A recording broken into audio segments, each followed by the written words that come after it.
Saudara-saudari yang terkasih di dalam Kristus, selamat pagi. Salam jumpa lagi dalam Sadap Siap Saji. 31 Oktober 2025, hari Jumat biasa ke-30. Marilah kita berdoa dalam nama Bapa dan Putra dan Roh Kudus. Amin. Bapa yang penuh kasih, kami mengucap syukur kepadamu karena sebulan ini, bulan Rosario, kami berkumpul, berdoa melalui Maria kepada Yesus di setiap tempat. Kami bersuka cita karena kami boleh mendoakan atau berdoa di hadapan Ibu Maria, Ibu yang luar biasa yang memberikan kepada kami pengalaman iman.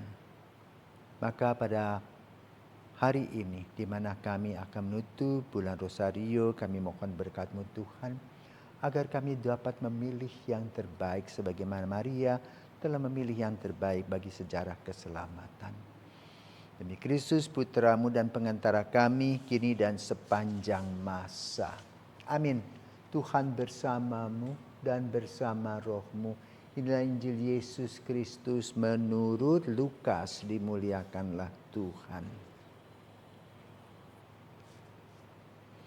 Pada suatu hari Sabat, Yesus datang ke rumah salah seorang pemimpin orang-orang Farisi untuk makan di situ. Semua orang yang hadir mengamat-amati dia dengan seksama. Tiba-tiba datanglah seorang yang sakit busung air dan berdiri di hadapan Yesus. Lalu Yesus bertanya kepada para ahli Taurat dan orang-orang Farisi, bolehkah menyembuhkan orang pada hari Sabat atau tidak? Tetapi mereka semua diam saja. Lalu Yesus memegang tangan si sakit itu dan menyembuhkannya serta menyuruhnya pergi. Kemudian berkata kepada mereka, siapakah di antara kalian yang anak atau lembunya terperosok ke dalam sumur, tidak segera menariknya keluar, meski pada hari Sabat mereka tidak sanggup membantahnya. Demikianlah sabda Tuhan, terpujilah Kristus. Bapak Ibu Saudara terkasih, kalau kita mendengar kiprahnya Yesus, tampaknya Yesus ini tidak bersahabat dengan orang Farisi. Ternyata dalam Injil pada hari ini Yesus diundang ke rumah mereka untuk makan. Artinya apa? Terjalin suatu hubungan yang erat. Sama seperti Menteri Agama kita, Pak Nasarudin, baru-baru ini mengunjungi Vatikan dan berkunjung ke makam Paus Fransiskus di Basilika Maria Maggiore dan mendapatkan keistimewaan. Kita yang biasa, para pastor dan sebagainya, uskup juga, kalau kita datang ke makam itu harus ada jarak paling kurang 1,5 meter. Tetapi beliau boleh memberikan sesuatu sebagai sahabat. Jadi kenangan bulan September di tahun 2024 itu luar biasa. Ya, ketika Paus Fransiskus datang mengunjungi Istiqlal Masjid di Jakarta, mereka saling berpelukan. Tanda kasih di dalam satu esa, Tuhan yang esa dalam kasihnya. Maka persaudaraan yang terurai dalam makan bersama Yesus dengan orang Farisi juga merupakan gambaran relasi yang dekat. Namun sayang, dalam perjalanan waktu makan itu, Yesus tenang-tenang makan, berngobrol dengan mereka. Datang orang sakit. Lalu bagaimana sikap Yesus? Sama seperti Paus Fransiskus yang melewati protokoler.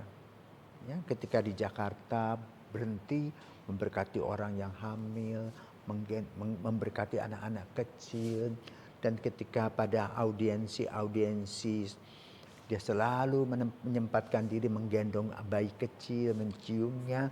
Bahkan seorang anak yang boleh memegang solideonya. Begitu manusiawi dengan penuh kasih. Yesus pun juga telah memberikan contoh kepada banyak orang dan kita semua. Bagaimana di tengah kesibukan makan bersama, dia datang.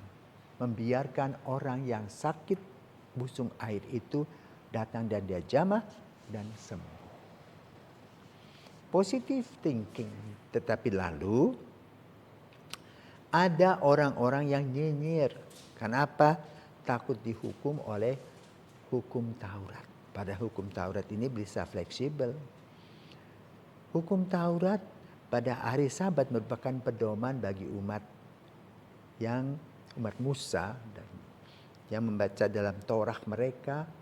Hari Sabat adalah hari Tuhan, tetapi juga bila melaksanakan hal-hal positif, itulah yang disampaikan oleh Yesus. Mengapa tidak? Siapa takut? Maka Yesus mengajarkan sebetulnya kepada orang-orang Farisi, biarpun tata adat, aturan yang ada itu cukup kaku, tetapi juga harus ada fleksibilitas. Maka kemudian Yesus mengatakan, gimana kamu?